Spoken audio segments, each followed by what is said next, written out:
Shalom warga kerajaan. Pada waktu saya merekam apa yang saya sampaikan ini, saya menjelang usia 69 tahun.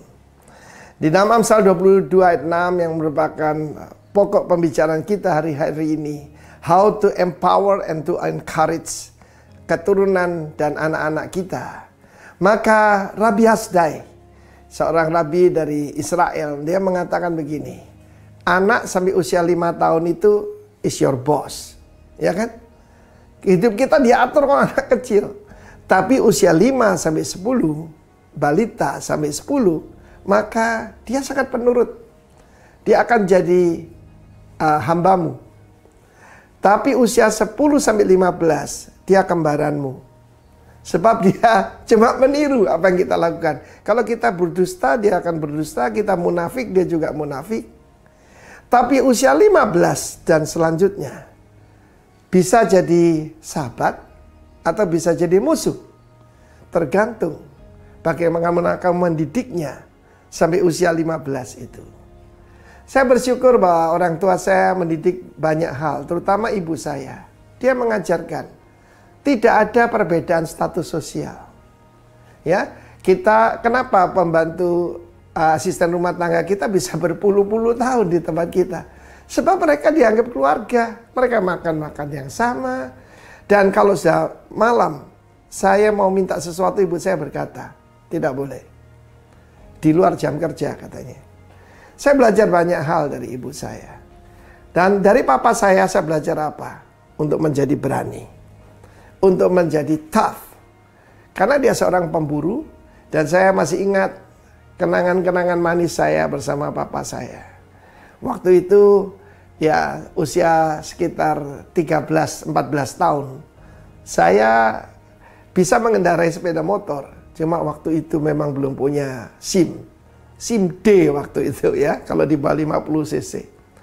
Dan kalau papa saya akan berburu di daerah Pacet, saya akan naik motor itu, saya didudukkan di depan. Dan saya boleh pegang kemudi itu selama jalannya lurus dan kosong. Tapi ketika ambil tikungan-tikungan yang berbahaya, papa saya akan mengambil dari belakang. Dan dia akan mengambil tikungan itu buat saya. Pengalaman itu begitu masuk dalam diri saya, bahwa papa saya akan bertanggung jawab atas saya. Dan semua tikungan yang sulit, jalan-jalan sulit, he will take over. Yaitu kemudi dan kendali itu. Karena itu, didiklah anakmu menurut jalan yang patut, jalan yang ditunjukkan oleh Tuhan. Dan perkataan disiplin sekali lagi tidak terlalu menyenangkan buat anak-anak. Kita tahu bagaimana saat kritis saya belajar. Saat-saat kritis adalah usia 10-12. Pra remaja. Itu orang Belanda mengatakan terlalu kecil untuk taplak meja, terlalu besar untuk serbet. Jadi anak tanggung. Itu masa-masa di mana kita betul-betul harus memperhatikan. Dan kita lihat bagaimana Kristus ada di bawah didikan daripada Yusuf dan Maria. Maria seorang yang sangat penurut pada Tuhan, juga Yusuf. Dan kedua-duanya takut akan Tuhan, dan berbahagialah kalian kalau punya orang tua semacam itu. Dan pada para orang tua, didiklah anakmu menurut jalan yang patut baginya. Saya belajar banyak hal daripada kehidupan orang tua saya. Papa saya sangat murah hati. Saya masih belajar dari dia. Dan saya percaya apa yang dilakukan orang tua akan ditiru anak-anak. Karena itu, jadilah a very good example. God bless you, warga kerajaan. Amin. Mari kita menyatukan hati. Kita mau berdoa untuk beberapa pokok-pokok doa berikut ini. Kami mengucap syukur Bapa untuk bangsa Indonesia di mana kami berada saat ini. Kami bersyukur untuk kasih-Mu, untuk penyertaan-Mu atas bangsa kami. Kami berdoa untuk pemerintah kami mohon hikmat bijaksana dalam mereka menjalankan pemerintahan. Dan juga kami minta agar hati mereka dan motivasi mereka terus benar dalam melaksanakan segala tugas dan tanggung jawab yang dipercayakan kepada mereka. Kami berdoa dalam mereka mengatasi segala masalah-masalah bangsa, Kiranya Kau berikan solusi yang terbaik Tuhan. Kau berikan hikmat-Mu kepada para pemerintah kami. Dan untuk penanggulangan COVID-19 di bangsa kami bersyukur kalau saat ini kebijakan pemerintah adalah bangsa Indonesia sudah bisa melakukan berbagai kegiatan meskipun dengan protokol new normal ya Tuhan.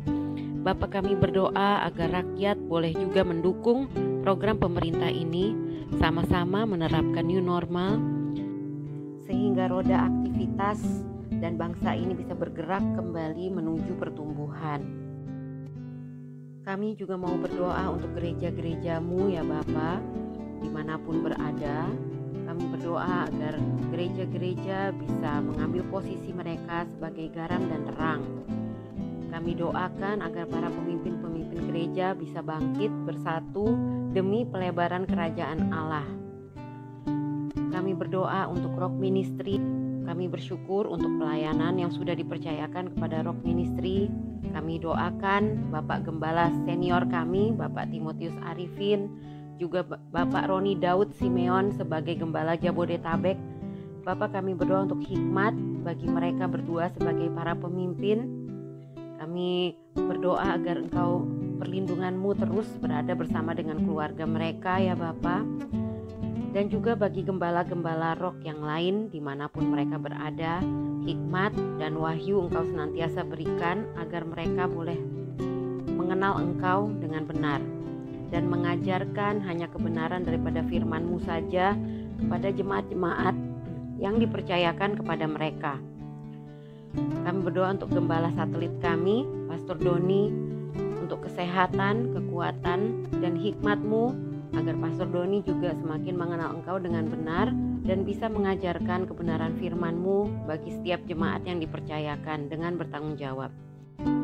Kami berdoa untuk jemaat GBI Rock Karawaci, kiranya jemaat boleh tetap semangat, sehat, dan terus giat mencari kebenaran dan kerajaan-Mu ya Tuhan. Kami berdoa agar Engkau berikan jemaat-Mu hikmat, agar mereka boleh mengenal Engkau dengan benar, dan mereka boleh terus bertumbuh di dalam pengenalan akan Engkau. Bagi jemaat yang saat ini menderita sakit penyakit atau pelemahan tubuh, Bapa, Engkau jamah, Engkau berikan kesembuhan ya Tuhan, dan apapun yang menjadi kebutuhan jemaat-Mu, kami percaya Engkau yang mencukupkan. Kami sungguh bersyukur kami memiliki Allah seperti Engkau, Allah yang senantiasa menyertai kami, Allah yang setia. Kami siap untuk bersama-sama memuji Engkau, meninggikan Engkau, dan mendengarkan firman-Mu pada sore hari ini. Dalam nama Yesus kami berdoa. Amin.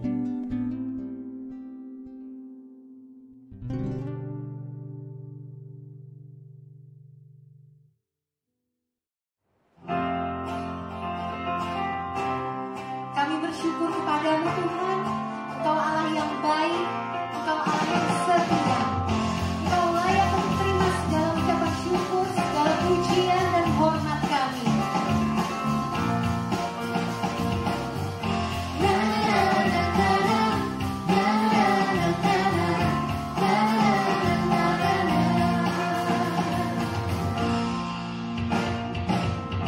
Haleluya, ku memuji-Mu Tuhan, karena kasih-Mu tak berkesudahan. Biar bernafas memuji Sang Raja, di atas gunung dan di dalam samudra. Tanganku ku angkat padamu, mensyukuri rahmat yang Kau beri. Kakiku melompat bagimu, sebab tanganmu bersiap hadir. Bersyukurlah kepada Tuhan, sebab Dia baik, sebab Dia baik. Bahwasanya untuk selamanya, kasih setianya, kasih setianya.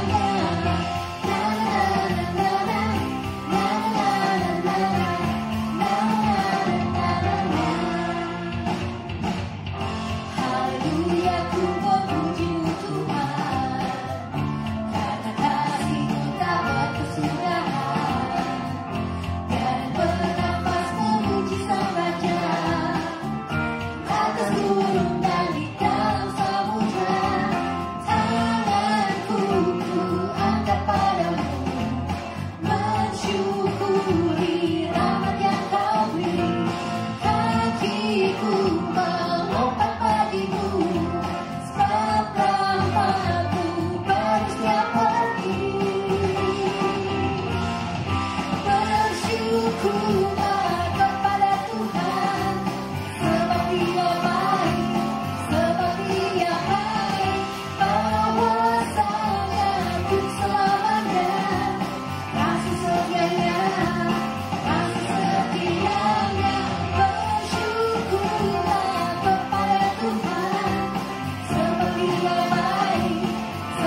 Shalom, saudara-saudara, selamat malam. Kita ketemu kembali di hari Minggu, tanggal 19 Juli 2020 melalui online. Saya yakin dan percaya Tuhan ada di mana-mana, saudara ya, termasuk dalam online pun Tuhan ada di sana. Saya berharap kita terus bersabar untuk menunggu saat yang tepat untuk bisa kita offline kembali.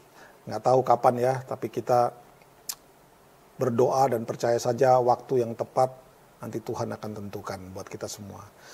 Saudara-saudara, malam hari ini kita akan kembali lagi melanjutkan khotbah saya minggu lalu tentang Maria dan Marta. Ya, cerita tentang Maria dan Marta, di dalamnya ada tema tentang ibadah. Nah, sebelum kita mulai, mari kita berdoa terlebih dahulu dan saudara mempersiapkan Alkitab dan juga alat tulis supaya saudara bisa mencatat hal-hal yang penting yang berguna untuk saudara nanti bisa belajar kembali, renungkan kembali, dan kemudian setiap firman Tuhan yang saudara sudah dengar dan renungkan tadi bisa untuk menjadi reminder kita untuk terus melakukan apa yang Tuhan mau dalam hidup kita. Mari saudara kita berdoa bersama-sama. Terima kasih Bapa, malam hari ini kami bersyukur buat waktu yang sudah Kau berikan kepada kami, kesempatan kami boleh beribadah walaupun lewat online, tapi kami percaya esensinya tidak berubah, tidak berkurang. Dan kami percaya Engkau ada di sana dan siap memberikan firman-Mu kepada setiap daripada kami sehingga kami boleh belajar dan tahu apa kehendak Tuhan di dalam kehidupan kami. Biar hati kami ini siap seperti tanah yang subur pada saat kebenaran firman ditaburkan akan menghasilkan perubahan karakter 30 sampai 100 kali perubahan hidup. Terima kasih Bapa, kami bersyukur dan kami siap untuk belajar. Dalam nama Tuhan Yesus yang percaya katakan amin. Baik saudara, minggu lalu kita sudah membahas tentang Maria dan Marta dan kita barusan membahas tentang Maria ya. Dan kali ini saya akan melanjutkan, tapi sebelum melanjutkan saya mau mengingatkan sekali lagi bahwa di dalam cerita ini ada satu tema yang terkandung di dalamnya, yaitu tema tentang ibadah. Nah kalau saudara masih ingat minggu lalu, kalau bicara tentang ibadah maka kita harus tahu Tuhan yang tentukan waktunya. Ya. Sabat itu adalah waktu yang ditentukan oleh Tuhan supaya manusia beristirahat. Dan kalau saudara masih ingat, Alkitab mengatakan sabat itu diperuntukkan untuk manusia, bukan manusia untuk sabat. Artinya pada saat sabat Anda berhenti bekerja dan fokus mencari wajah Tuhan. Anda mencari kebenaran firman Tuhan, mengisi hidupmu dengan kebenaran firman Tuhan, supaya setelah keluar dari gereja, hari-hari berikutnya Anda bisa lalui dengan prinsip-prinsip kebenaran firman Tuhan yang saudara dapatkan tadi dalam rumah Tuhan. Jadi sabat ini penting saudara ya, hari untuk ketemu dengan Tuhan, hari untuk bertemu bersama-sama dengan saudara-saudara lain yang seiman di dalam gereja itu penting. Kita bisa saling menguatkan, kita dengar firman Tuhan yang akan menolong kita. Dan sabat itu kan kalau dari kata shin, bet, dan kata taf itu tadi, 3 huruf ini kan membentuk kata to see, chaos, destroy. Ya. Pada saat, bukan to see, firman Tuhan di dalam bait Allah itu akan menghancurkan tipuan iblis ya. Jadi penting sekali di hari Sabat, di hari ke-7, di hari Minggu kita datang ketemu dengan Tuhan. Nah saudara, yang berikutnya adalah kalau saudara masih ingat, Tuhan yang tentukan tempatnya ya. Bicara tentang ibadah, maka Tuhan yang tentukan tempatnya. Gereja itu bukan, atau gereja atau bait Allah itu bukanlah sesuatu yang ditentukan oleh manusia, tapi ditentukan oleh Allah. Kalau saudara menelusuri semua orang-orang yang dipakai Tuhan, mulai dari zaman siapa, semua tempat-tempat tertentu itu adalah tempat di mana mereka bertemu dengan Tuhan. Ya. Ada Betel, yaitu di mana Yakub ketemu dengan Tuhan. Tuhan yang tentukan, bukan Yakub loh. Ya. Ada Gunung Sinai di mana Musa bertemu dengan Tuhan. Ada gunung apa lagi? Gunung Moria, tempat di mana Tuhan bertemu dengan Abraham. Tuhan yang tentukan tempatnya. Bahkan kalau hari ini Tuhan pula yang tentukan tempatnya, yaitu gereja. Ya saudara-saudara ya, Tuhan yang tentukan tempatnya. Tentu saja di dalam 1 Korintus 3:16 dikatakan bahwa tidak tahukah kamu bahwa tubuhmu adalah tempat kediaman Roh Allah. Gereja yang sejati adalah diri Anda sendiri, saudara-saudara. Anda itu adalah gereja yang berjalan di tengah dunia ini. Jadi Anda harus tahu tubuhmu tempat pertemuan antara engkau dan Allah. Di situ ada Roh Allah yang standby di sana dan siap memberi firman kepada kita, siap menolong kita melakukan apa saja yang Tuhan mau kita lakukan. Dan kemudian kita lihat yang berikutnya, Tuhan yang tentukan korbannya. Saya ingatkan kembali, ini penting sekali. Tuhan yang selalu menentukan korbannya pada saat kita datang bertemu dengan Tuhan dalam suatu ibadah. Ya, kalau dalam Perjanjian Lama, Musa sudah menulis aturan tentang korban-korban yang harus diberikan kepada Tuhan. Pada saat Musa menulis korban-korban ini, dia bukan menulis berdasarkan logika pemikirannya sendiri, tetapi Tuhan yang memberi instruksi kepadanya. Ya, kita tahu bahwa korban burung merpati itu bagi mereka yang orang miskin. Kemudian ada domba dan kambing itu buat mereka yang menengah. Dan kemudian ada lembu atau sapi, itu bagi mereka yang kaya. Semua binatang-binatang yang dikorbankan tadi, menurut jenisnya ini adalah yang tidak bercacat. Tidak ada satupun yang bercacat yang boleh diberikan kepada Tuhan, karena itu akan menimbulkan masalah besar. Jadi semua itu ditentukan oleh Tuhan. Korban itu ditentukan oleh Tuhan, bukan manusia yang menentukan korbannya. Dan kemudian kita tahu di Perjanjian Baru ini Tuhan juga menulis bahwa di dalam Roma 12 ayat 1, persembahkan tubuhmu sebagai korban persembahan yang hidup dan yang berkenan. Itu adalah ibadahmu yang sejati. Korban itu berbicara tentang sesuatu yang sudah dimatikan. Itu di Perjanjian Lama ya. Bahkan kita tahu korban yang paling tinggi dan paling diberkenan di mata Tuhan adalah kematian Yesus di atas kayu salib sebagai anak domba Allah yang dimatikan untuk menebus dosa manusia ya, saudara-saudara ya. Nah, di Perjanjian Lama itu bicara tentang korban, maka korban-korban itu harus dimatikan. Semua binatang itu harus dimatikan. Bahkan anak domba Allah yang Yesus pun harus dimatikan. Nah di Perjanjian Baru, apakah kita orang percaya harus dimatikan? Tidak. Yang dimatikan adalah keinginan-keinginan daging kita. Itu yang dimatikan. Dan itu menurut Roma 12 ayat 1, menurut Rasul Paulus, itu adalah ibadah yang sejati. Saya berharap saudara menangkap maksud saya di sini ya. Banyak orang berkata, mari kita memberikan korban pujian. Pujian itu bukan satu korban, saudara. Hati-hati ya. Karena pujian tidak membuat Anda dibebaskan dari dosa. Tidak membuat Anda dibebaskan dari dosa. Tetapi kalau kita lihat korban di Perjanjian Lama, setiap korban-korban yang dibunuh itu adalah untuk menghapus dosa. Ya, pujian itu bukanlah korban. Jangan salah. Jangan salah. Ini pengajaran yang keliru kalau kita mendengar ada kata-kata demikian. Karena Alkitab tidak pernah mencatat pujian itu adalah korban. Bukan itu. Tetapi siapa yang menaikkan pujian tadi, itu yang menentukan bahwa ibadahnya benar atau ibadah yang sejati. Atau menentukan apa yang dilakukan oleh orang tersebut benar. Yaitu jika yang menaikkan pujian adalah mereka-mereka yang sudah dimatikan keinginan-keinginan dagingnya. Itu yang berkenan di mata Tuhan. Nah pada saat orang-orang yang sudah dimatikan keinginan daging ini melakukan pujian, menaikkan lagu, bermain musik, itu menjadi dupa yang harum di mata Tuhan. Amin saudara-saudara, ini penting. Jangan kita rubah. Kita pikir pujian akan membuat kita lebih suci. Salah. Firman Tuhan yang akan menyucikan kita. Amin, saudara-saudara ya. Jadi ini harus dimengerti dengan benar supaya kita nggak keliru. Karena masih banyak orang yang saya perhatikan, saya suka mendengar khotbah-khotbah yang masih menekankan bahwa di dalam suatu ibadah yang paling penting adalah pujian. Karena Allah bertata di atas pujian. Karena disitulah saat yang paling penting dari suatu ibadah, di mana kita bersekutu dengan Allah. Kayaknya harus dicocokkan dengan Alkitab pernyataan tadi. Karena kalau kita membaca Pengkhotbah 4:17, dikatakan datang ke rumah Allah lebih baik mendengar daripada melakukan korban.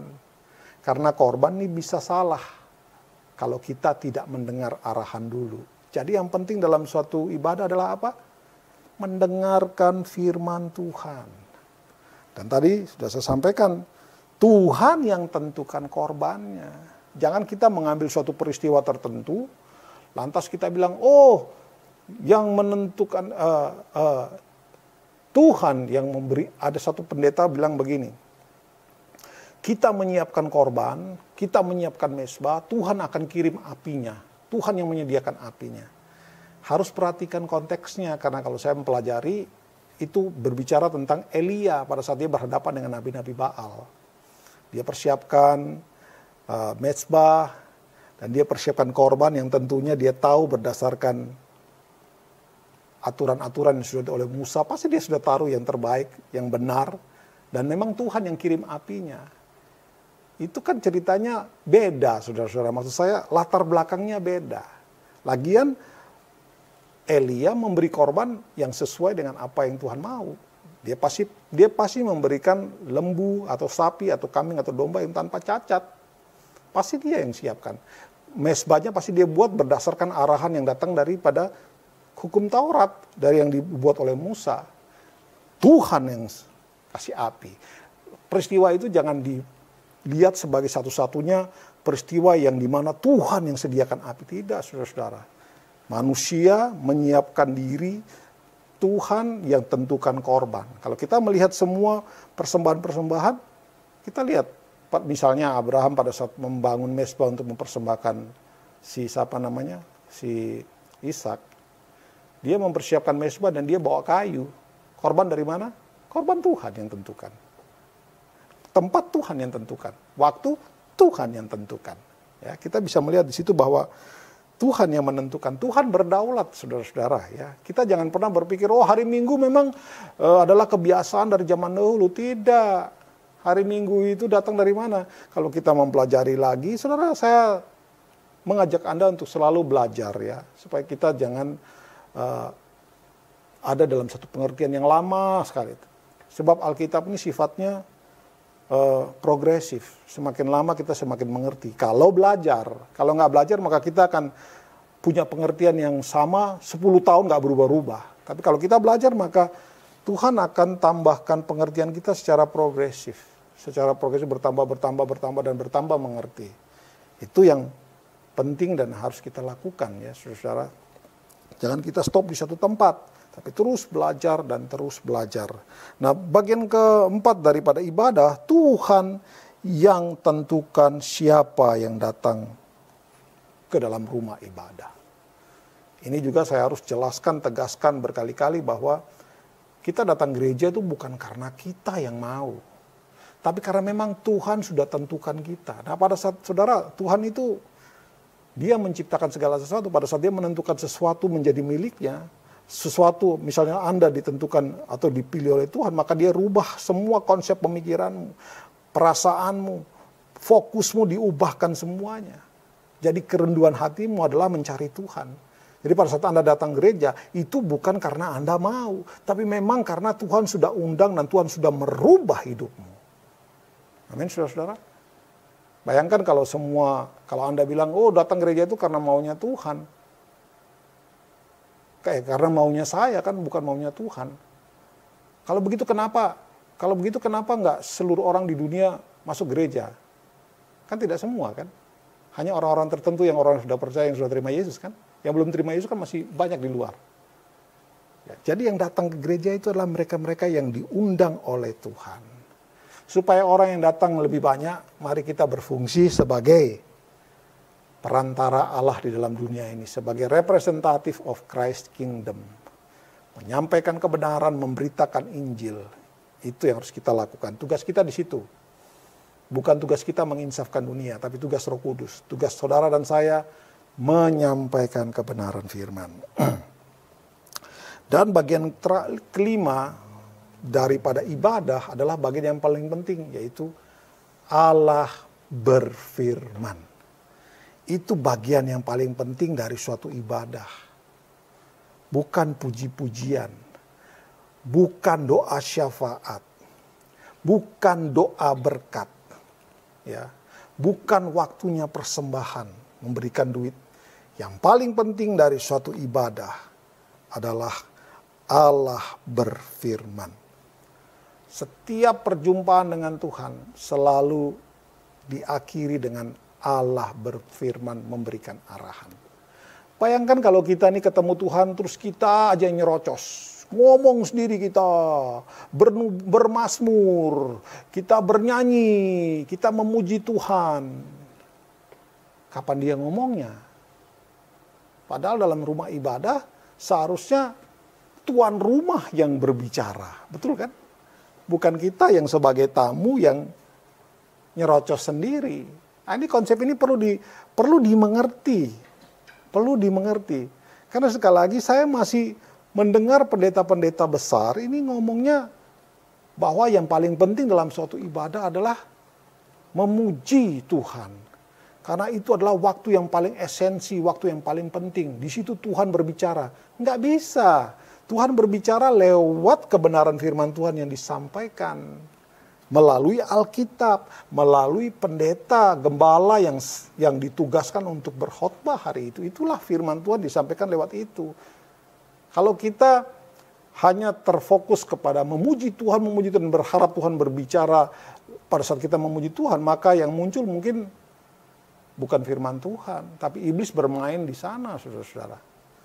Tapi kalau kita mengerti bahwa dalam suatu ibadah, yang paling penting dari keseluruhan ibadah ini adalah firman Tuhan.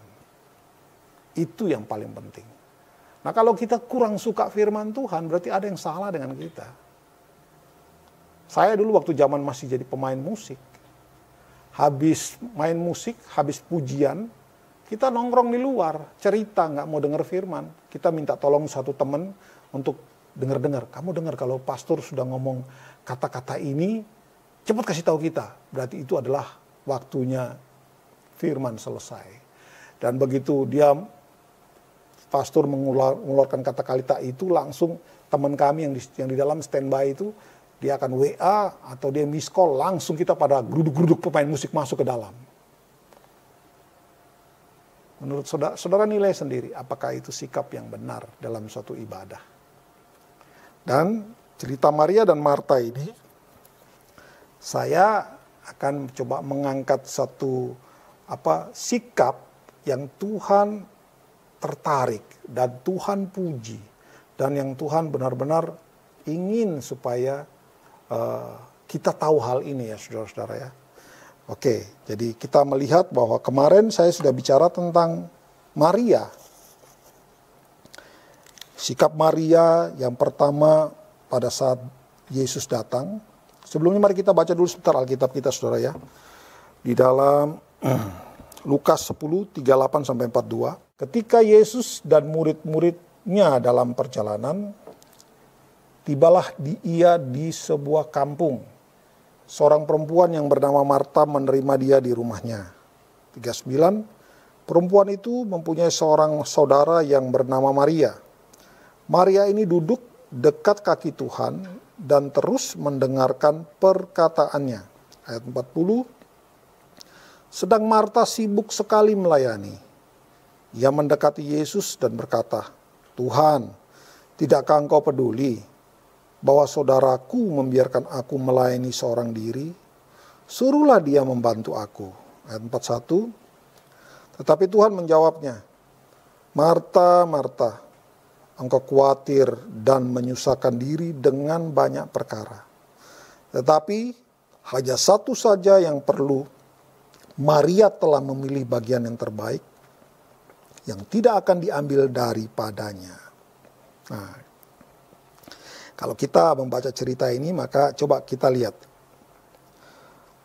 reaksi Maria dan Marta pada saat Yesus datang ke rumah mereka ya. Nah, kalau saudara lihat reaksi Maria apa? Yang pertama reaksi Maria adalah duduk di kaki Tuhan. Ya, duduk di kaki Tuhan. Sebagai tuan rumah seharusnya dia nggak perlu bersikap begitu. Dia bisa duduk di kursi yang sama, tapi dia mengambil sikap duduk di kaki Yesus. Ini suatu gambaran yang luar biasa, saudara-saudara. Hal yang sangat-sangat menyentuh sebenarnya ya.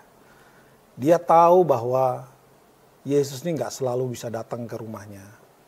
Dia tahu Yesus ini waktunya cuma sedikit pada saat kalau datang. Dia memanfaatkan waktu ini sebaik-baiknya. Dia nggak mau jauh, dia mau duduk dekat. Ya, supaya dia bisa dengar dengan tepat apa yang Yesus akan bicarakan. Kita pernah belajar ini saudara-saudara tentang dekat dengan Yesus. Kita tahu dari 12 murid Yesus ini, cuma Yohanes yang punya kedekatan yang seperti Maria ini. Cuma Yohanes. Dan kalau kita bicara tentang Yohanes, maka kita akan temukan bahwa Yohanes ini banyak berbicara tentang kasih yang tidak pernah dan tidak seperti ditulis oleh yang lain-lain. Sangat detail, sangat mendalam. Kenapa dia bisa tulis seperti itu? Karena dia yang selalu dekat dengan Yesus. Orang yang dekat dengan kita, orang tersebut ngomong pelan kita pasti tahu. Tapi orang yang jauh dari kita ngomong pelan dia pasti nggak tahu. Dia pasti dengarnya samar-samar. Yohanes bisa mendengar semua yang Yesus katakan. Tentu saja pada saat menulis Alkitab, dia dibantu oleh Roh Kudus, dia diinspirasikan oleh Roh Kudus.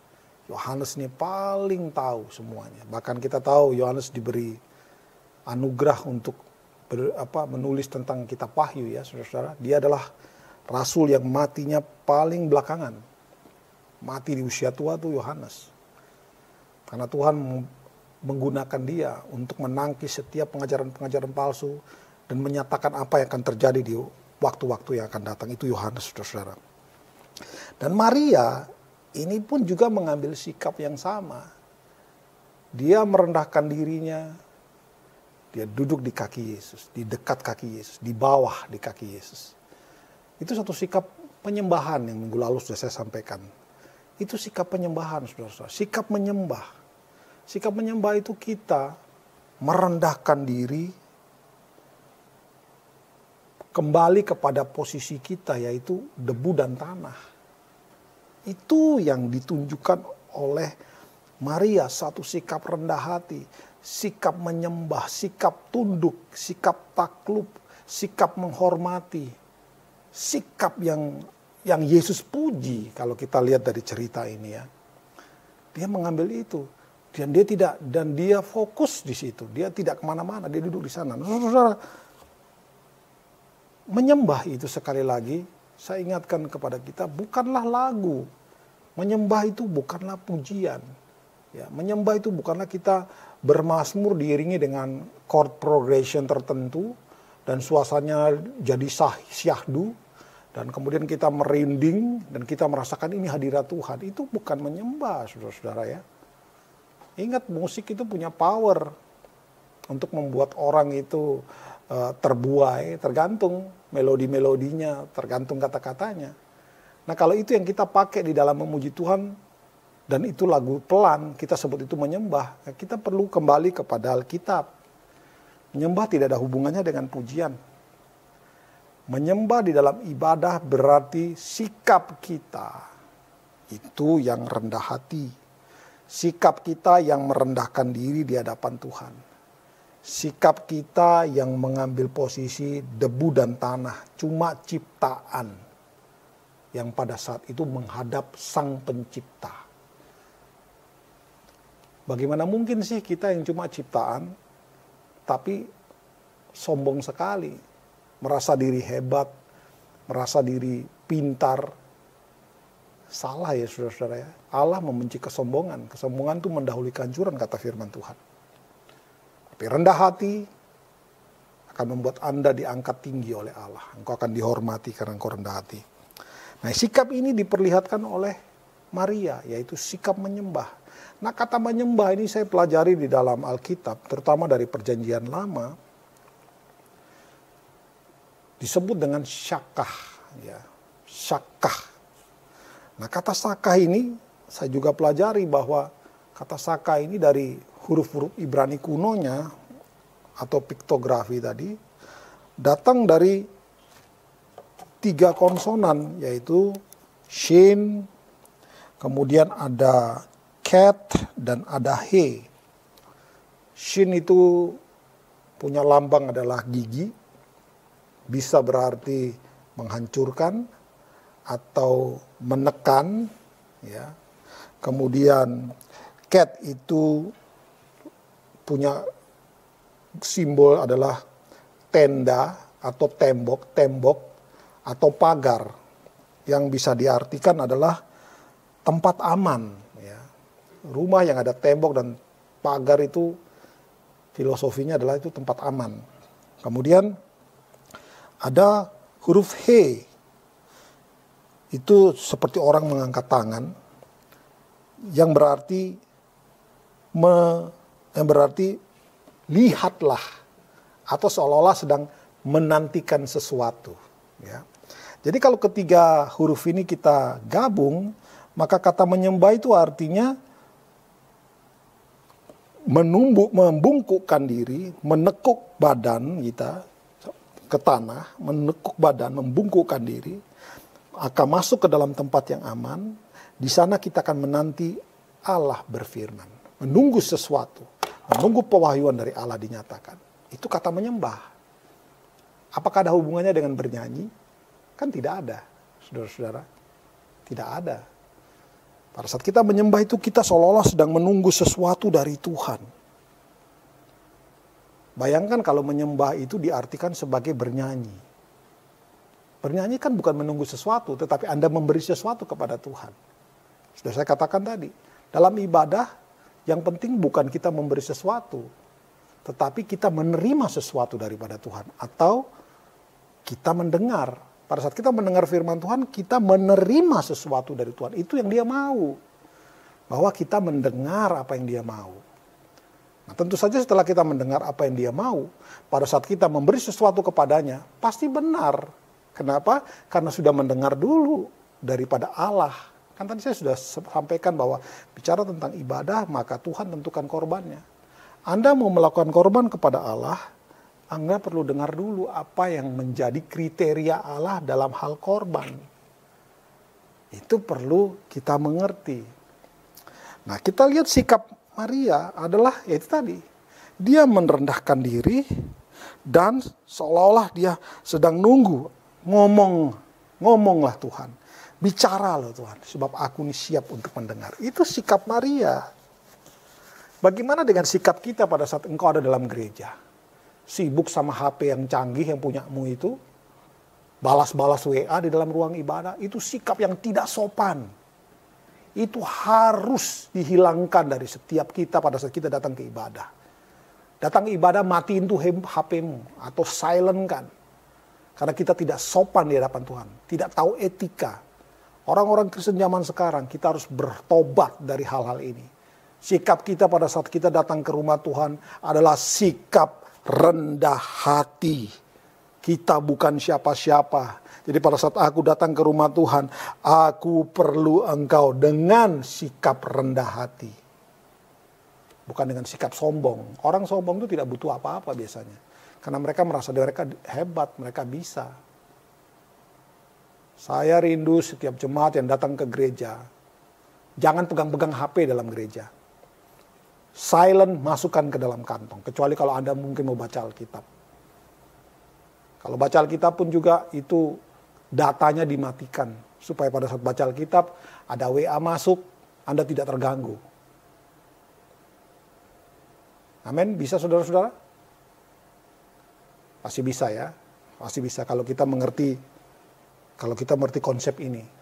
Bahwa datang ke rumah Tuhan, kita datang dengan sikap merendah. Kita datang dengan sikap siap menerima sesuatu daripada Tuhan. Gak heran kalau kita datang dengan sikap yang tidak merendahkan diri, ya 20 tahun masuk gereja gak ada perubahan hidup. Tetap aja begitu, songong. Tetap aja gak bisa bikin apa-apa. Datang gereja menemuin gereja, kasih persembahan lalu merasa sudah hebat. Tuhan tidak pernah tertarik dengan persembahanmu, saudara-saudara. Tuhan tidak pernah tertarik dengan orang kaya yang sombong. Tidak pernah. Tuhan tidak pernah tertarik dengan yang demikian. Dia justru tertarik dengan mereka-mereka yang rendah hati. Mereka-mereka yang hancur hati. Dia tertarik dengan mereka-mereka demikian. Karena mereka-mereka ini adalah yang membutuhkan Tuhan. Ingat, Yesus datang buat mereka yang berdosa. Yesus datang dan berbelas kasihan kepada mereka yang berdosa, yang terhilang. Saudara yang sudah lama masuk gereja, mari kita bertobat ya. Jangan kita datang di gereja dengan sikap-sikap yang seperti tadi. Sombong, merasa diri lebih hebat. Gampang kelihatannya kok kalau orang-orang demikian masuk gereja. Mereka pasti datang langsung nyelonong, duduk diem. Padahal kita dalam gereja kan satu anggota gereja kan paling nggak salam-salaman, shalom, itu kan yang harus dilakukan. Ini datang, duduk, diem, langsung nggak ngapa-ngapain. Duduk di gereja, matanya lihat HP melulu. Jangan-jangan nanti Tuhan ambil penglihatanmu. Kita nggak bisa melihat apa-apa lagi. Saudara, mumpung hari ini kita semua dalam keadaan sehat. Bisa melihat, masih bisa berpikir dengan baik. Mari rendah hati di hadapan Tuhan. Persembahkan tubuhmu sebagai persembahan yang hidup dan berkenan kepada Tuhan. Engkau siap selalu dalam rumah Tuhan untuk menerima firman Tuhan. Sikap hati ini penting sekali. Dan orang-orang ini kalau orang-orang gampang ketahuan sih kalau orang-orang ini datang ke gereja mau cari Tuhan apa enggak. Orang yang datang sungguh-sungguh ke gereja mau cari Tuhan, mau dengar suara Tuhan, mereka tuh nggak bakal kelayapan keluar sebentar ke toilet, sebentar perbaiki ini make up, sebentar ini. Nggak, mereka pasti duduk diam, tunggu di situ. Mereka nggak kemana-mana. Jadi kalau Anda adalah salah satu daripada orang yang biasa datang ke gereja terus kelayapan keluar, kesana kemari, nggak duduk diam, ya mungkin saja engkau datang bukan untuk cari Tuhan sebenarnya. Tapi cari sesuatu yang lain. Nah, itu tidak benar di hadapan Tuhan, saudara-saudara. Kita datang ke hadapan Tuhan, ketemu Tuhan, itu harus sikap seperti Maria ini. Rendah hati. Dia fokus, dia tidak mau lakukan apa-apa, dia cuma duduk di bawah. Bahkan dia duduk di bawah, dia tidak mengambil kursi yang sejajar dengan Yesus. Karena dia tahu, Yesus datang mampir rumahnya cuma mungkin paling lama sehari. Setelah itu Yesus akan pergi. Dan Yesus tidak selalu datang ke Betania. Dia tahu itu. Jadi pada saat Yesus datang, itu adalah waktu yang berharga di mana dia duduk dekat Yesus. Menunggu sesuatu. Sakah. Menyembah itu tadi ya, saudara-saudara. Itu yang pertama yang kita udah bahas minggu lalu. Dan kemudian kata di dalam bahasa Yunani adalah proskuneo. Proskuneo itu adalah mencium, to kiss, atau to bow down on your knee. Atau berlutut, ya, mencium atau berlutut. Dan kemudian dijelaskan lagi, adalah seperti anjing yang mencium tangan tuannya. Wow, itu suatu sikap yang benar-benar kita harus pahami. Kita menyamakan diri seperti anjing, dengan kesadaran bahwa saya manusia loh. Saya sudah lulus S1 nih. Tapi pada saat menghadap Tuhan, ketemu Tuhan, saya harus seperti anjing tadi. Menjilat tangan Tuhan, tangan tuannya. Saudara, ini sikap penyembahan ya, sikap rendah hati. Yang benar-benar rendah. Merendahkan kita ke titik paling nol, yaitu tanah. Itu sikap penyembah. Amin, saudara-saudara. Jadi akan menolong Anda supaya mengerti. Pada saat engkau menyembah, mengambil sikap, menundukkan diri ke titik yang paling rendah. Setelah itu Anda siap untuk mendengar apa yang Allah mau sampaikan. Nah, itu sikap yang pertama, saudara-saudara. Dan sikap yang kedua oleh Maria yaitu adalah terus mendengarkan perkataan Yesus. Kan klop, saudara ya. Pada saat Yesus datang, dia menundukkan diri di dekat kaki Yesus, seperti kata Saka tadi, menunggu Tuhan menyatakan sesuatu. Dan Tuhan nyatakan sesuatu di yang berikutnya, yaitu dia berbicara. Dan sikap Maria adalah terus mendengarkan, fokus mendengarkan. Dia tidak bergeming. Apakah dia tahu Marta saudaranya sibuk? Pasti dia tahu. Tapi Maria mengerti, Tuhan tidak terlalu tertarik dengan makan minum. Tuhan tidak tertarik dengan hal-hal yang berbau dunia. Dia tertarik dengan sikap hati kita yang mau dengar apa yang dia katakan. Tuhan tertarik kalau Anda punya sikap hati yang rendah dan punya sikap hati yang terus mau mendengar, mau menerima sesuatu dari Tuhan. Bukan menerima berkat saja, ya. Jangan keliru, saudara. Mau menerima kebenaran firman Tuhan. Mau menerima kebenaran firman Tuhan isinya apa sih? Pasti aturan, pasti perintah, pasti sesuatu yang menyenangkan hati Tuhan. Semuanya adalah semua yang berurusan dengan Tuhan, yang kembali urusannya kepada Tuhan. Tuhan tertarik dengan orang-orang yang demikian. Dan untuk sampai kita bisa sampai kepada poin bisa menerima itu semua adalah kembali ke sikap hati. Sikap pertama kali Anda datang ke gereja. Sikap pertama kali Anda mendengar suara Tuhan. Sikap pertama kali Anda masuk ke ruang ibadah. Itu menentukan engkau akan menerima seberapa banyak. Atau engkau akan mengerti seberapa banyak apa yang Tuhan sampaikan. Maria menerima hal yang banyak sekali. Bahkan ya dibandingkan sama murid-murid Yesus, Maria lebih mengerti. Maria lebih tahu. Dan Maria mempercayainya. Dia mendengar setiap kata-kata Yesus dengan clear. Kenapa begitu? Karena dia dengan rendah hati ada di kaki Yesus dekat sekali. Dia mendengar setiap kata-kata yang diucapkan oleh Yesus. Saudara-saudara, masa depan Anda, hidup Anda hari ini tergantung dari seberapa banyak engkau melakukan apa yang Tuhan mau. Sikap seperti apa yang Anda tunjukkan hari ini. Sikap yang rendah hati atau sikap yang merasa sudah tahu. Atau merasa, saya kan masih muda, masih panjang waktunya, nantilah sungguh-sungguh dengan Tuhan, nantilah setelah lulus S1 lah baru saya sungguh-sungguh dengan Tuhan. Telat. Semakin muda Anda dengar firman Tuhan, semakin banyak firman Tuhan dimasukkan, semakin kuat kita punya dasar, ya kan? Membangun dasar itu paling sulit, saudara-saudara. Nah, itu dimulai dari kapan? Usia muda. Kalau kita belajar dari orang-orang Yahudi, dasarnya dibangun dari umur 5 tahun. Mereka sudah terbiasa dengar Taurat. 5 sampai 12 tahun. Jadi 7 tahun orang-orang Yahudi ini belajar Taurat. Setelah 12 tahun, mereka diuji dengan pertanyaan-pertanyaan yang sulit oleh para pakar-pakar Alkitab, pakar-pakar Taurat. Dan kalau lulus mereka akan dinyatakan sebagai bar mitzvah atau anak Taurat. Atau mereka yang sudah dianggap dewasa dan bisa melakukan Taurat. Bertanggung jawab pada dirinya sendiri. Umur 5 tahun. Jangan sampai kita lebih tertarik kepada hobi kita. Lebih tertarik kepada kesenangan-kesenangan dunia yang ditawarkan oleh dunia. Hati-hati, itu semua membawa Anda ke dalam jurang maut.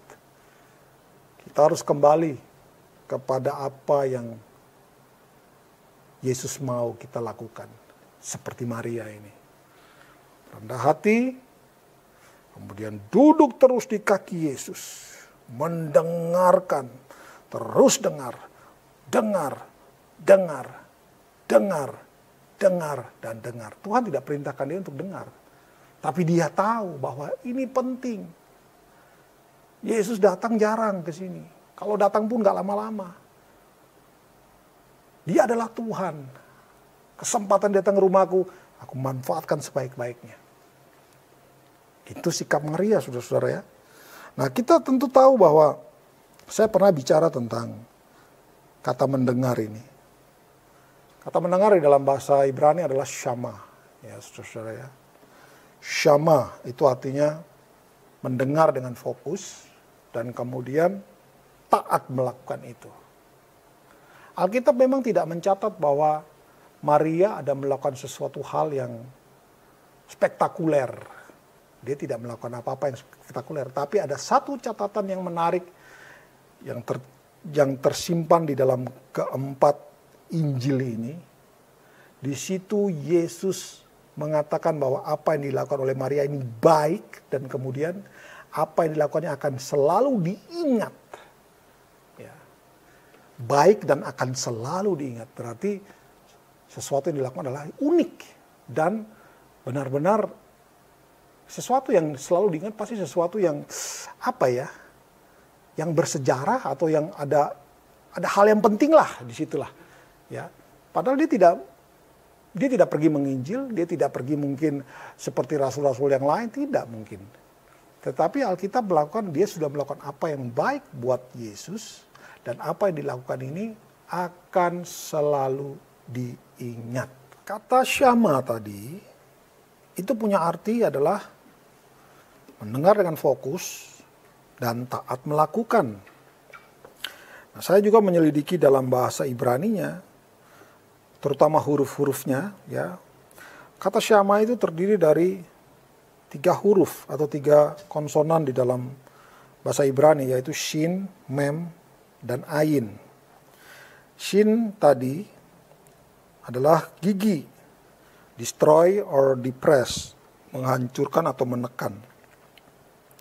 Mem itu water atau chaos atau kekacauan. Ayin itu punya lambang mata yang artinya melihat. Jadi kata syama ini kalau digabungkan arti-arti daripada simbol tadi membentuk suatu kalimat, yaitu to see, chaos, destroy, atau melihat kekacauan dihancurkan atau ditaklukkan. Kapan kita melihat kekacauan dihancurkan? Pada saat Anda mendengar firman dan melakukannya. Mendengar saja tanpa melakukan firman, chaos itu masih tetap tidak akan dihancurkan. Kekacauan yang dilakukan oleh iblis, diciptakan oleh iblis ini akan terus ada kalau kita hanya sampai kepada tahap mendengar saja. Tapi kalau kita mendengar dan fokus, kemudian kita mengambil suatu sikap taat melakukan, maka kekacauan itu akan dihancurkan. Ingat, kekacauan diciptakan oleh iblis akan hanya bisa dipatahkan kuasanya, dihancurkan kuasanya adalah kalau kita mendengar firman Tuhan. Ya, ingat Roma 1 ayat 17, Injil adalah kekuatan Allah yang menyelamatkan. Anda mau menghancurkan kuasa iblis, menghancurkan tipuan iblis, ya pakai firman Tuhan. Roma 8:32 kan berkata juga begitu kan. Jika kita mengetahui kebenaran, kebenaran itu akan memerdekakan kita. Hal yang pertama, jika kita ini mengambil sikap seperti Maria, yaitu syama tadi, dia sakah, dia menyembah, menundukkan diri, merendahkan diri. Kemudian dia syama, dia mendengar dengan fokus. Hal pertama yang terjadi adalah kita akan melihat kehancuran atau kuasa daripada iblis, ya. Kuasa yang mengacaukan, membingungkan, memperdaya kita itu dihancurkan, dipatahkan. Itu yang pertama. Luar biasa bukan? Firman Tuhan itu kalau kita dengar. Bukan sekedar untuk kalau lagi kecewa, ditinggal pacar, atau nggak punya pacar, setiap kali senang sama cewek, ditolak melulu, terus dengar firman Tuhan, langsung kita senang. Terlalu kecil, saudara. Sebab firman Tuhan punya fungsi yang lebih dahsyat dari itu. Dia adalah dasar kalau kita membangun apa saja, kata Yesus dalam Matius 7. Dia adalah dasar. Ya. Firman Tuhan ini penuntun kaki kita. Dia akan menghancurkan, dia akan menyatakan tipuan-tipuan iblis. Dia akan membuka kedok iblis. Itu firman Tuhan. Kenapa dari kita banyak yang tertipu oleh iblis? Karena kita lebih tertarik kepada gadget, kepada berita dari dunia. Kita lebih tertarik kepada itu semua, bukan tertarik kepada firman Tuhan. Ataupun kita baca Alkitab tapi tidak dengan sikap syakah dan tidak dengan sikap syamah. Akhirnya baca Alkitab seperti baca komik, sekedar mengikuti renungan harian setahun. Itu target kita. Tuhan tidak pernah tertarik Anda bisa baca Alkitab 100 kali kek. Dia tidak pernah tertarik. Dia tertarik seberapa banyak engkau bisa melaksanakan kebenaran firman. Itu saja yang penting, saudara-saudara. Dan orang yang bisa melakukan kebenaran firman Tuhan, hidupnya itu pasti berdampak. Pasti berdampak. Saya tidak perlu sebutkan dampak ini apa. Tapi saya percaya Anda mengerti maksudnya ini. Kita hidup buat diri sendiri atau orang lain. Bagaimana saya bisa hidup buat orang lain, Pak? Sendiri aja susah. Itu kata manusia. Kata Tuhan kan gak begitu. Bukankah kita menyebut diri kita Kristen? Siapa Kristen itu? Pengikut Kristus. Apa yang saudara ikuti dari Kristus? Teladannya. Kebenaran firman Tuhannya. Mana ada Yesus itu hidup buat dirinya sendiri. Waktunya banyak dipakai untuk berjalan berkeliling. Menyembuhkan orang sakit. Melepaskan orang dari cengkraman iblis. Itu kan dilakukan Yesus. Berkhotbah. Memberitakan kebenaran surgawi. Itu yang dilakukan oleh Kristus. Apa yang sudah engkau lakukan? Sudah enggak bikin apa-apa? Datang gereja malas-malesan? Dan merasa diri perlu lagi di gereja. Saya bingung sama orang-orang demikian.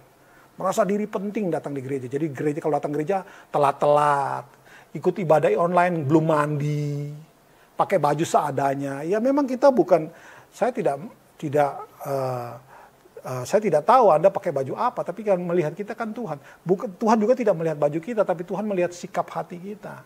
Tapi saudara lihat nih, orang kalau punya sikap hati benar dengan Tuhan, apa saja yang dilakukan pastilah itu juga menarik. Pasti yang dilakukan juga adalah benar.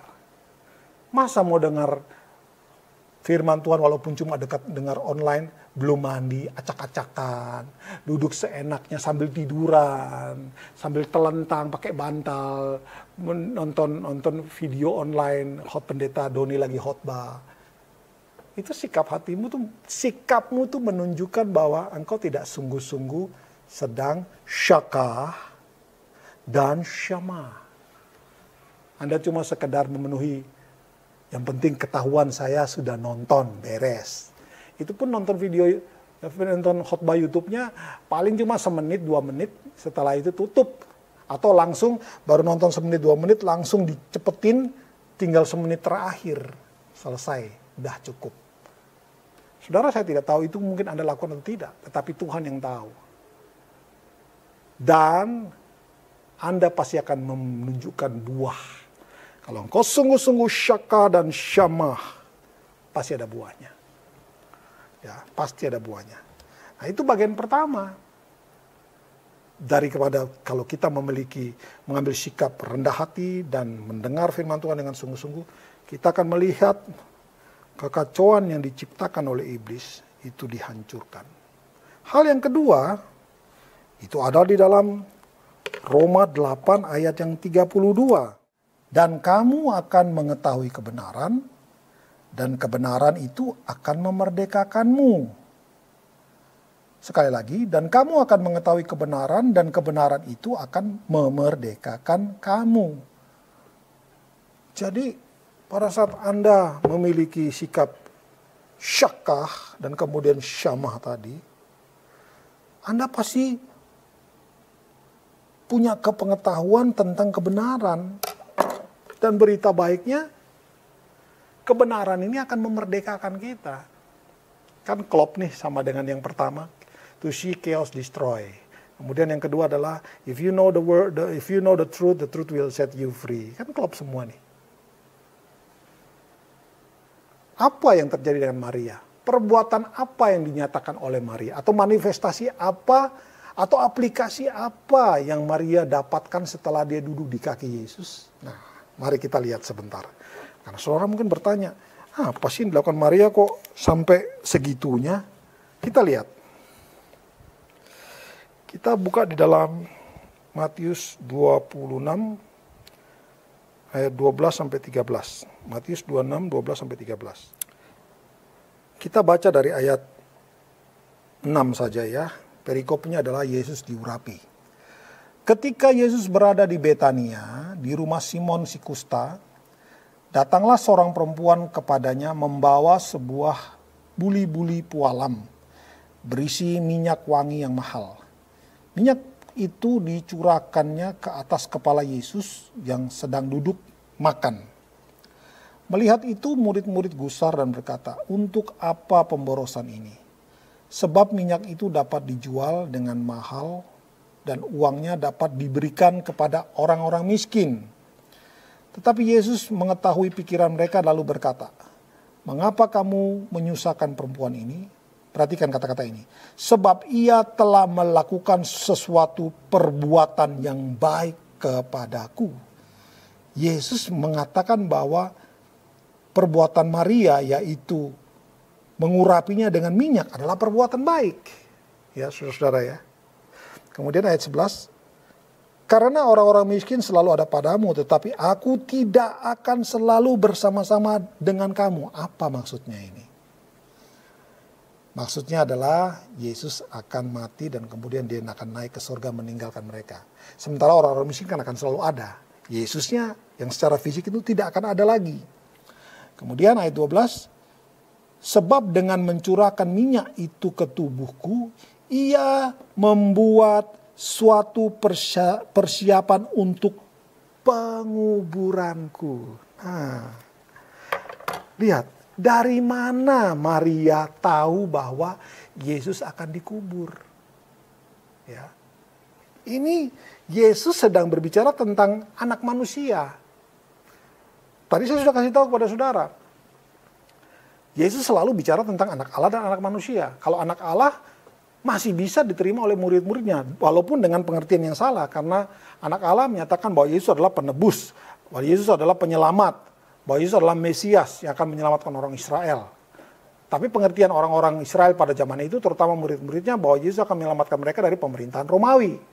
Ya, salah, tapi mereka masih bisa terima itu. Yesus anak Allah. Yang mereka tidak bisa terima adalah konsep tentang anak manusia. Bahwa anak manusia itu akan mati, dibunuh. Otak mereka koslet semua langsung. Mereka langsung bertabrakan. Loh, katanya anak Allah, katanya penyelamat. Kok akan mati? Kok bisa dibunuh? Kalau saudara mungkin pada saat itu berada di posisi mereka, saudara pun akan melakukan hal yang sama. Ya. Karena terakhir Tuhan berbicara kepada orang Israel itu di zaman Maleaki. Kemudian 400 tahun kemudian, black. Tuhan tidak pernah bicara tentang apapun. Tuhan baru berbicara lagi lewat Yohanes Pembaptis di Matius itu. Jadi orang Israel, murid-murid Yesus, mereka tidak bisa terima konsep tentang anak manusia yang akan mati. Tapi Maria ini bisa terima. Kok bisa? Kapan Tuhan Yesus bicara kepada Maria? Ya sederhana saja jawabnya.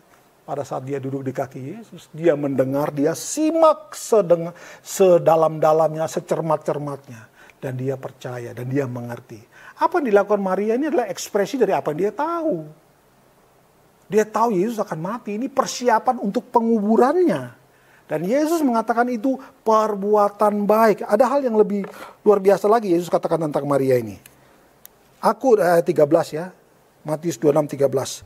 "Aku berkata kepadamu, sesungguhnya di mana saja Injil ini diberitakan di seluruh dunia, apa yang dilakukannya ini, siapa? Maria, akan disebut juga untuk mengingat dia." Kalau kita mengingat Rasul Paulus, karena dia tulis kurang lebih 13 kitab, kita pasti ingat dia.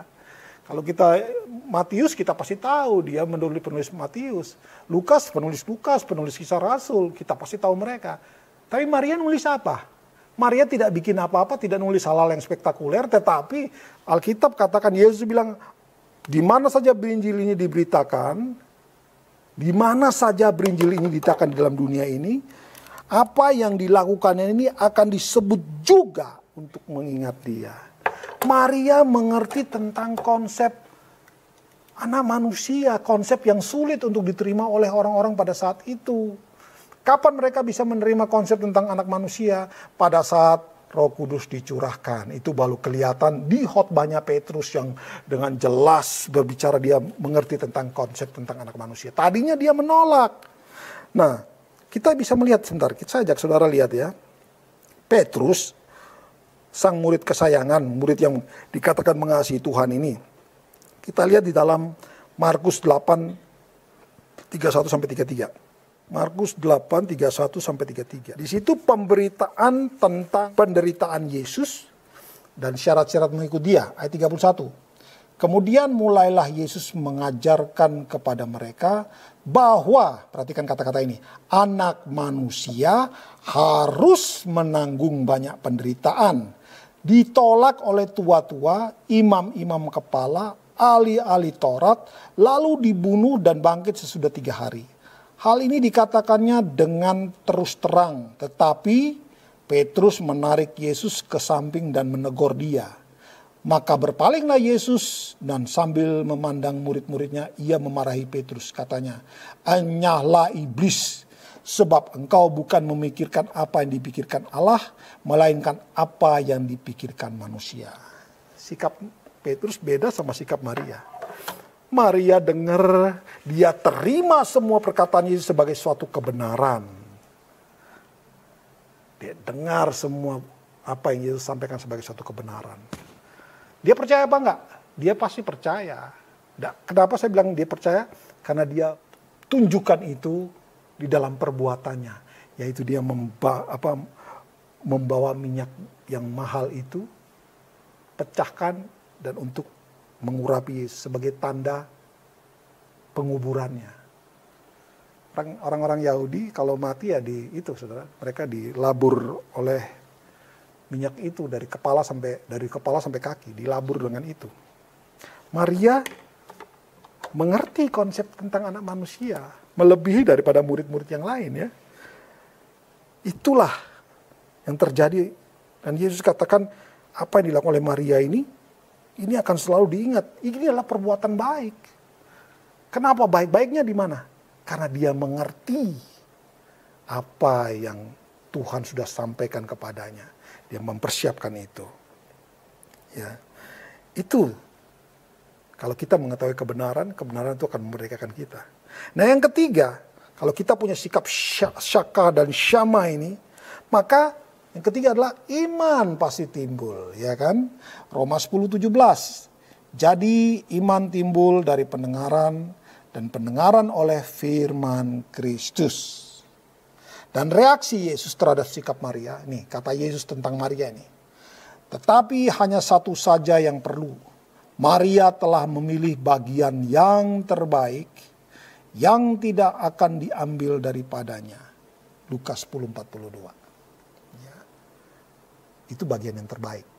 Menurut Yesus, syakah, sikap penyembahan atau penyembahan yang dilakukan oleh Maria, diikuti dengan syama, mendengarkan kebenaran firman, itu adalah bagian yang terbaik milik seseorang. Dalam hal ini Maria. Dan Alkitab katakan, Yesus berkatakan, hal ini tidak akan pernah diambil daripadanya. Tidak akan pernah bisa diambil daripadanya. Kata-kata ini mirip seperti pada saat Yesus berkata, di atas batu karang ini aku akan mendirikan gerejaku dan alam maut tidak bisa menghancurkannya. Mirip kan?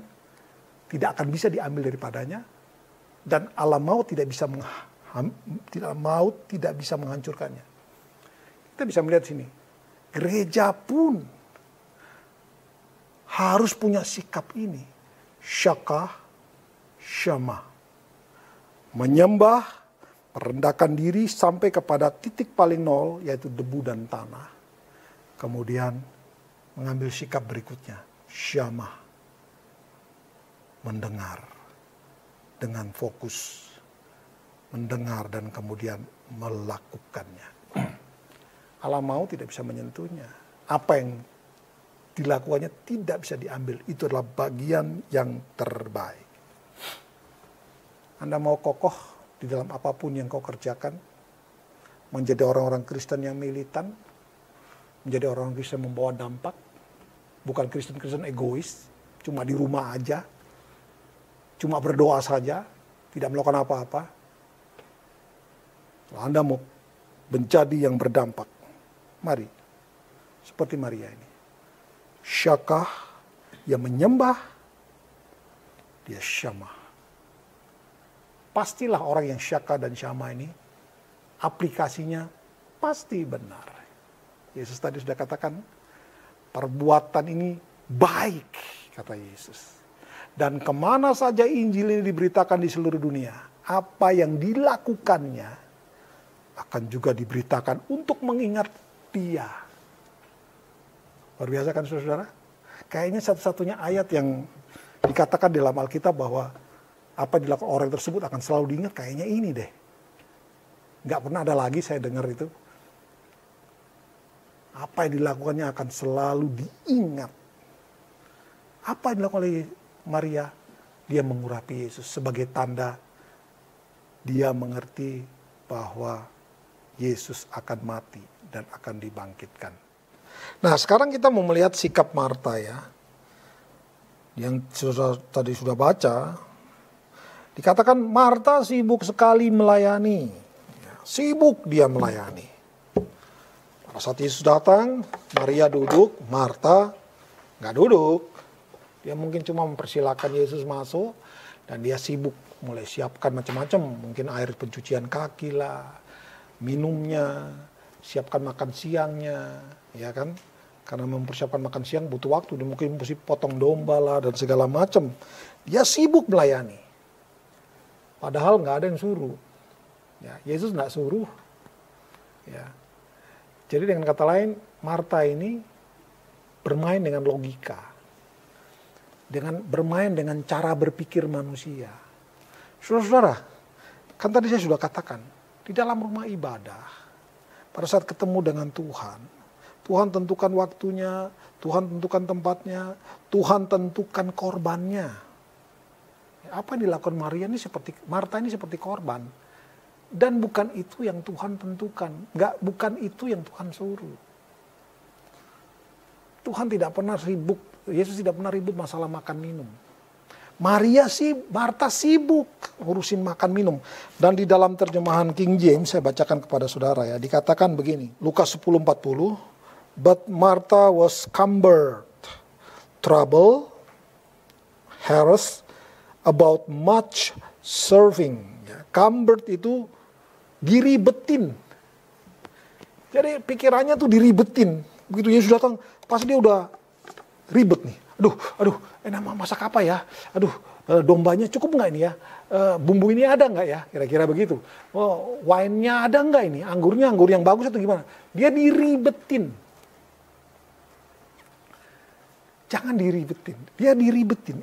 Yes, di sini Lukas menyorot ini. Dia diribetin dengan semua hal-hal itu. Dia diribetin itu sikap yang pertama. Ya. Dan kemudian hal yang kedua, Marta juga mendekati Yesus. Iya kan? Maria kan mendekati Yesus untuk duduk. Kalau Marta, dia mendekati Yesus bukan untuk mendengar perkataan Yesus, tapi untuk komplain. Dia komplain kepada Yesus mengenai Maria. Tuhan, kau biarkan Maria, saudaraku nih, membiarkan aku melayani seorang diri. Tapi Yesus tegur Marta, Marta, kamu nih khawatir dan disibukkan dengan semua hal-hal duniawi. Alkitab ada menyebut kata khawatir. Kata khawatir itu artinya takut terhadap sesuatu hal yang belum pasti. Dia diribetin, aduh makanya gimana ya. Aduh misalnya Yesus mau nggak ya makan ini? Kan belum tentu Yesus mau. Kan belum pasti. Mestinya dia duduk dengar dulu apa yang Yesus mau baru dia lakukan sesuatu kan. Dia mendahului melakukan sesuatu tanpa mendengar. Yesus bilang kamu sibuk dengan hal-hal ini semua. Ini bukan yang paling penting. Dan Yesus langsung kontraskan dengan Maria. Maria melakukan hal yang paling penting. Dan hal itu tidak akan diambil daripadanya. Ya. Di dalam ayat 41, Yesus menjawabnya, Marta, Marta, engkau khawatir dan menyusahkan diri dengan banyak perkara. Coba kita lihat. Dia menyusahkan diri karena apa? Terlalu banyak berpikir. Terlalu banyak pakai logika. Loh, mana bisa kita hidup tanpa logika? Benar, kita boleh berpikir. Tetapi pikiran-pikiran kita itu harusnya tunduk kepada kebenaran prinsip firman Tuhan. Itu yang benar. Itulah yang disebut dengan bijaksana menurut Yesus. Yaitu mendengar firman Tuhan dan kemudian melakukannya. Logika kita perlu dong. Pada saat Anda menghadapi problems, pada saat Anda berhadapan dengan problems, kan pasti logika kita yang berjalan. Dan pada akhirnya logika kan bilang, aduh aku gak mampu nih. Pada saat itulah kita tunduk kepada firman Tuhan, dan kemudian taat melakukannya. Amin, saudara-saudara. Dengan kata lain, Tuhan tidak memuji Marta, justru Tuhan menegur Marta. Marta terlalu sibuk. Pada saat dia mau mendekati Yesus pun juga bukan untuk mau mendengar, tapi untuk mau komplain.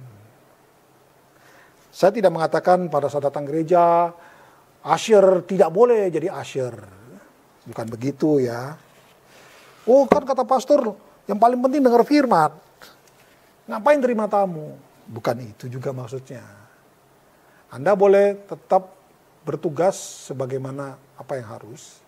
Tapi kemudian pada saat firman Tuhan diberitakan, masuk, tidak usah banyak bicara, fokus kepada kebenaran firman Tuhan disampaikan. Ya. Kadang-kadang usher masuk sudah telat, ngomong sendiri. Apalagi pemain-pemain musik. Karena zaman saya dulu begitu. Habis acara pujian, nggak duduk, alasan pergi ke toilet. Pergi ke toilet, baliknya 5 menit sebelum khotbah habis. Itu sikap-sikap yang salah. Itu bukan sikap-sikap yang pantas dalam satu ibadah. Ibadah harus punya sikap seperti Maria. Syakah, sikap menyembah, menempatkan diri di titik paling rendah, yaitu debu dan tanah. Kemudian sikap mendengarkan kebenaran firman Tuhan terus-menerus. Dan mendengar firman Tuhan dengan sikap rendah hati. Amin, saudara-saudara. Saya percaya firman ini akan memberkati kita kalau kita terimanya dengan sikap rendah hati dan sikap mau belajar. Dan firman Tuhan ini akan membawa keuntungan buat dirimu sendiri, bukan buat saya, buat kita semua, saudara-saudara. Anda akan menjadi seseorang yang benar di mata Tuhan. Apapun yang kau kerjakan pasti menyenangkan hati Tuhan. Dan apapun yang Anda kerjakan pasti membawa dampak. Saya yakin itu. Karena kita sudah belajar dengan para orang-orang yang beriman ya. Mereka percaya kepada Tuhan. Itu yang pertama. Tapi yang kedua, perbuatan mereka itu benar. Yang ketiga, mereka itu pemberita kebenaran firman Tuhan. Ketiga kualitas ini selalu harus ada. Pasti ada di dalam mereka yang benar-benar penyembah yang sejati. Orang-orang yang suka dengar firman. 3 kualitas hidup ini pasti ada. Mereka pasti jadi orang-orang yang beriman. Pasti menjadi orang-orang yang hidupnya benar. Dan pasti jadi orang-orang yang suka memberitakan kebenaran firman Tuhan. Saya yakin firman Tuhan ini bisa memberkati kita semua, saudara. Mari kita berdoa mengakhiri ibadah kita sore hari ini. Terima kasih Bapa untuk kebenaran firman Tuhan yang sudah kami dengar. Kami serahkan selanjutnya Roh Kudus tolong kami, mengingatkan kami, mengajarkan kami kembali, membawa seluruh kebenaran itu ke dalam hidup kami, dan memampukan kami untuk hidup sesuai dengan apa yang Kau inginkan. Terima kasih ya Bapa, kami bersyukur buat ibadah hari ini. Kiranya Tuhan memberkati setiap jemaat-jemaat yang mendengarkan kebenaran firman Tuhan ini, hati mereka seperti tanah yang subur dan akan membawa perubahan hidup dalam hidup mereka. Terima kasih ya Bapa. Hari jemaat Tuhan, mari Engkau angkat tanganmu dan terima berkat Tuhan. Kiranya penyertaan Allah Bapa, Allah Anak, Allah Roh Kudus menyertai engkau sampai Yesus datang kedua kali. Engkau diberi kekuatan untuk hidup benar dalam dunia ini, menjadi garam dan terang dalam dunia. Engkau akan diberkati dalam pekerjaanmu, usaha bisnismu, keluargamu. Apapun yang kau kerjakan, nama Tuhan pasti dipermuliakan. Dan kemanapun engkau pergi, engkau menjadi sumber berkat.